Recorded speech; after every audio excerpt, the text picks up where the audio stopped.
Assalamualaikum warahmatullahi wabarakatuh. Alhamdulillah wassalatu wassalamu ala Rasulillah Sayyidina wa maulana Muhammadin ibni Abdillah. Wala hawla wala quwwata illa billahil aliyyil azim. Qalu subhanaka la ilma lana illa ma 'allamtana innaka antal alimul hakim. Shadaqallahul azim. Jamaah salat zuhur Masjid Baharudin Betepal yang dimuliakan Allah Subhanahu wa taala. Pada zuhur ini kita akan sedikit mengupas tentang Al-Qur'an. Di dalam surat Al-Isra ayat 9 Allah Subhanahu wa taala berfirman, a'udzubillahi minasyaitonir rajim. Inna hadzal qur'ana yahdi lillati hiya aqwam wa yubashshirul mu'minin alladzina ya'maluna shalihat anna lahum ajran kabira. Shadaqallahul azim.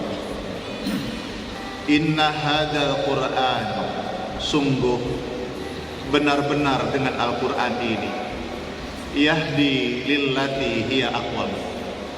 Al-Quran itu memberi petunjuk jalan yang lurus menuju Allah Subhanahu wa ta'ala.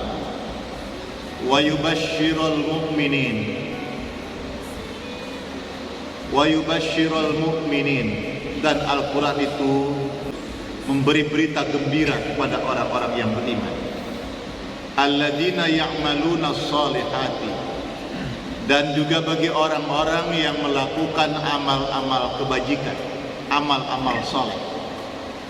Anna lahum ajran kabira, sesungguhnya bagi orang-orang yang beriman dan orang-orang yang melakukan amal saleh berdasarkan petunjuk Al-Quran, lahum ajran kabira, bagi mereka mendapatkan pahala yang sangat besar. Shadaqallahul azim. Jamaah yang dimuliakan Allah, zuhur ini kultum, singkat sekali. Bahasa lain kita memanfaatkan waktu, tapi niat kita harus benar. Waktu yang sebentar, niat karena Allah Ta'ala, insya Allah ada kualitas amal tertentu, termasuk hadirnya kita di rumah Allah ini, dalam majlis masjid yang dimuliakan Allah ini, i'tikaf liridha'illahi ta'ala, untuk mengharap ridha Allah Subhanahu wa ta'ala.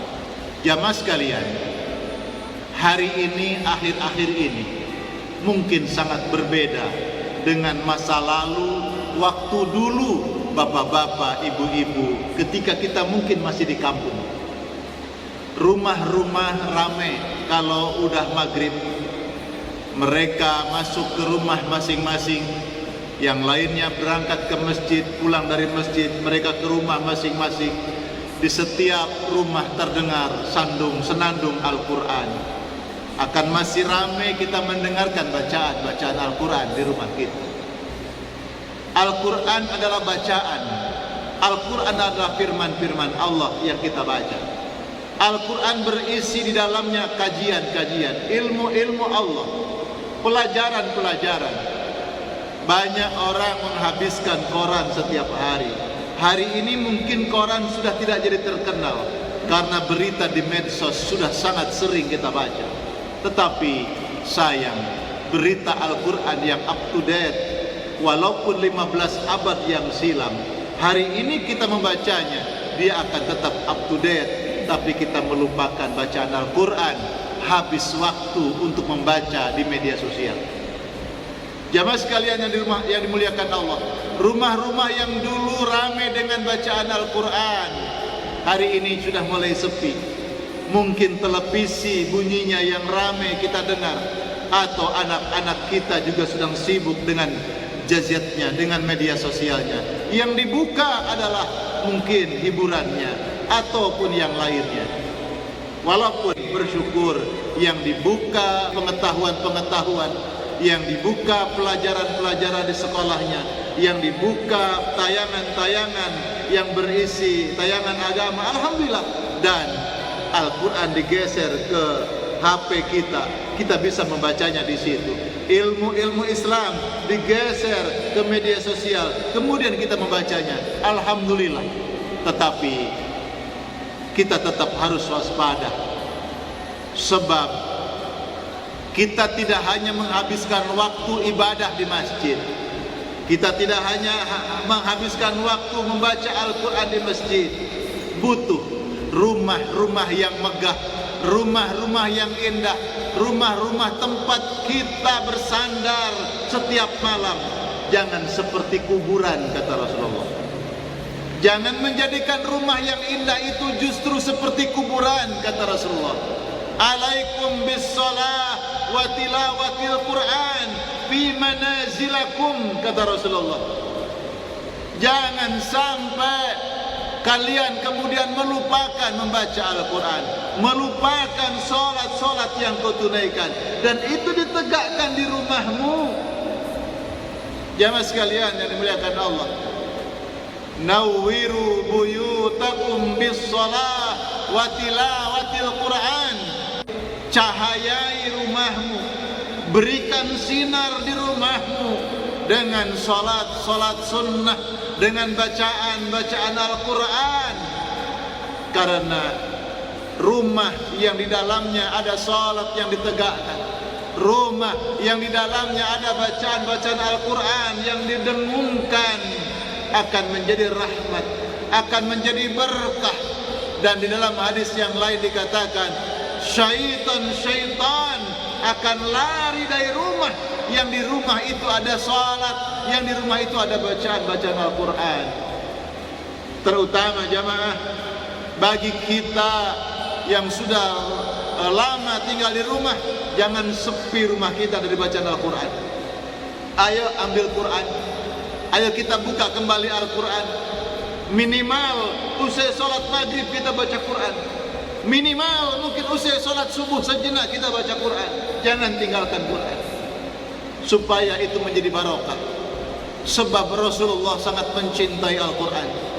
Bahkan Rasul mengatakan, orang yang membaca Al-Quran akan mendapatkan syafaat dari Allah Subhanahu wa ta'ala. Jamaah yang dimuliakan oleh Allah, jangan jadikan rumah kita seperti kuburan. Rame rumah kita dengan musik, rame rumah kita dengan bercandaria, rame rumah kita dengan hiasan-hiasan dinding, rame rumah kita dengan lukisan-lukisan. Bahkan sepertinya Islami, ada kaligrafi yang indah di rumah kita, tapi kita tidak membacanya. Na'udzubillahi min dzalik. Bacalah Al-Quran di rumah kita, sekalipun dengan surat-surat pendek, sekalipun dengan bacaan-bacaan Al-Quran yang kita hafal, surat-surat pendek, tidak masalah. Dan tidak ada waktu yang finish untuk kita belajar membaca Al-Quran. Bacalah Al-Quran. Bahkan Rasulullah mencintai ketika umatnya membaca Al-Quran dengan sangat terbata-bata, karena belum lancar, karena sangat perlahan-perlahan, karena belum lancar. Teruskanlah belajar Al-Quran.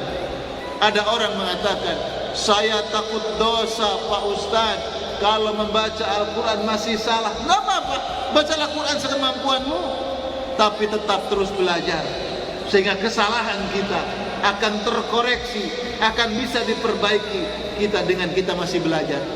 Dan kalau kita ada kemauan, sekarang sudah banyak kita cari di YouTube bagaimana membaca surat Al-Fatihah yang benar, ilmu tajwidnya benar, cara fasoha pengeluaran huruf-huruf Qur'annya yang tepat, bacaan surat-surat pendek, surat Al-Ikhlas, Al-Falaq, An-Nas, dan seterusnya. Kita bisa belajar kalau kita mau menyempatkan waktu, kalau kita mau menyiapkan waktu. Masya Allah, bisa kita lakukan. Mungkin dengan kesibukan sudah tidak sempat lagi melangkahkan ke majelis taklim, mungkin banyak kendalanya, waktunya yang sulit barangkali. Tetapi kalau masih kita mampu menyempatkan untuk berangkat ke majelis-majelis taklim, insyaallah. Tetapi di rumah sebagai pondasi, isi dengan Al-Quran, isi dengan salat sunnah. Sebab sebaik-baik salat, seabdal salat dikerjakan adalah di rumah masing-masing. Kecuali salat fardu, kata Rasulullah, illal mafruḍah. Kecuali salat fardu, illal maktubah, kecuali salat wajib, itu di masjid. Salat sunnah, qiyamul lail, ba'diyah isya, salat witir, salat tahajud, itu baik di rumah. Salat hajat, salat sunnah yang lain, itu di rumah lebih bagus. Tetapi ketika salat fardu, Rasulullah menganjurkan untuk berangkat ke masjid. Sekalipun kita sering menyampaikan bahwa salat berjamaah sesekali di rumah tangganya bersama istri dan anak-anaknya, untuk menjadi contoh kelak anak-anak kita menjadi saksi bahwa ayahku sempat menjadi imam di rumah tanggaku, di rumahku ibu dan saudara-saudaraku menjadi makmumnya. Ayah sebagai pemimpin keluarga, ayah sebagai pemimpin agama, ayah sebagai penunjuk jalan cahaya dalam rumah. Kita perlu juga menjadikan contoh di rumah tangga, menjadi imam sholat. Di waktu yang banyak, ajak anak kita, keluarga kita berangkat ke masjid untuk sholat berjamaah di masjid. Kenapa? Ada pahala yang besar, pahala langkah ke masjid, pahala silaturahim, jamaah yang lebih banyak hadir, ada doa di situ bersama, masya Allah. Sekalipun tetap pahala berjamaah di rumah, sesekali berjamaah di rumah adalah pahalanya sempurna. Untuk apa? Tidak menjadikan rumah kita sebagai kuburan.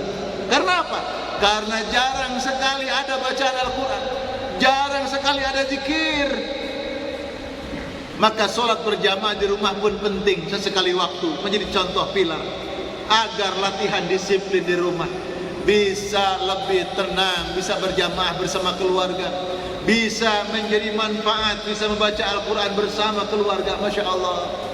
Ayah yang mungkin lebih mumpuni bisa mengajari bagaimana bacaan Al-Quran, supaya lidahnya tidak kaku ketika besok ditanya oleh malaikat Allah, apakah engkau pernah mengajari sholat kepada keluargamu? Apakah engkau pernah mengajari anak-anakmu baca Al-Quran? Apakah engkau pernah menganjurkan keluargamu berzikir? Itu akan ditanya. Maka jamaah yang dimuliakan Allah, Rasulullah bersabda, nawwiru buyutakum bis shalah wa tilawatil Quran. Berikan cahaya rumah itu dengan bacaan Al-Quran. Berikan cahaya rumahmu itu dengan solat sunnah. Mudah-mudahan ilmu yang mungkin sedikit disampaikan dari hadis-hadis Nabi ini, manfaat kita digerakkan oleh Allah, dianugerahi hidayah taufiknya, sehingga kita akan mendapatkan syafaat dari Rasulullah sallallahu alaihi wasallam. Subhanakallahumma wa bihamdika nashhadu an la ilaha illa anta wa nastaghfiruka wa natubu ilaik. Allahumma arhamna bil Quran. Ya Allah, berikan kami rahmat, ya Allah, kasih-Mu dengan Al-Quran yang kami baca. Rabbana atina fid dunya hasanah wa fil akhirati hasanah wa qina adzabannar. Wa sallallahu ala sayyidina Muhammadin. Subhana rabbika rabbil izzati amma yasifun wa salamun alal mursalin walhamdulillahi rabbil alamin. Mohon maaf lahir batin. Wassalamualaikum warahmatullahi wabarakatuh.